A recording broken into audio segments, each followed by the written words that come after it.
As it's nearly the end of 2024 in a couple of days time, let me show you what my favorite gadgets of this year in 2024. Let's go! A1 is obviously going to be the Oneplus, and I had to admit I do love the design followed by the camera bump, and I also love that it's got two chipsets to make it more efficient followed by a bigger battery and a brighter display. Same goes with my S24 Ultra, even though that's my primary smartphone right now. I do love that it's got the anti-reflective coating as well as a brighter display followed by the Snapdragon 823 for better performance.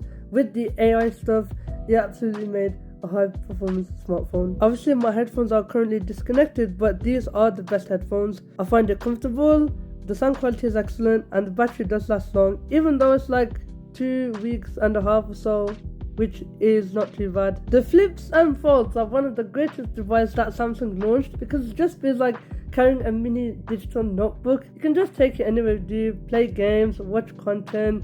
But I do like the flip as well, because it just made me go back in time with those old-fashioned flip phones that we used to have.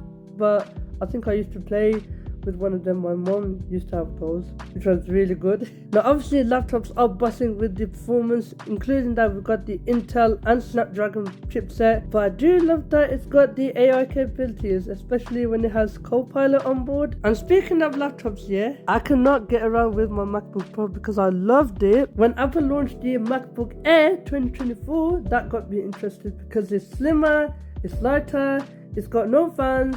But I'm just a bit worried about Logic Pro because that is my next level DAW apart from GarageBand. I do also love my Galaxy Watch FE. I had it for literally about 5 months or so. It did perform well. It's got better software compared to my previous watch, and it also has some great features that you can integrate from my phone and my watch. And you all know me that I'm not a big fan of iPhones, but the iPhone 16 and the 16 Pro Max did get to my attention, because it's not just because it's got the action button, not because it's got the USB-C, but I do love that it's got the camera control button that you can zoom in or faff around with the camera controls, which is just as amazing. And it's even better than its predecessors like the iPhone 15 or 14 series, isn't it? And last but not least, it's got to be my Insta360 Go 3, not just because it's a handy camera, but it is quite small. It's magnetic, it's got a flippy display that you don't get on the GoPro, and it does come with few accessories which I don't tend to use a lot. But when it comes to using this camera, I mainly use it for my food reviews, tech reviews, or whatever videos. But I think in the future I might use it for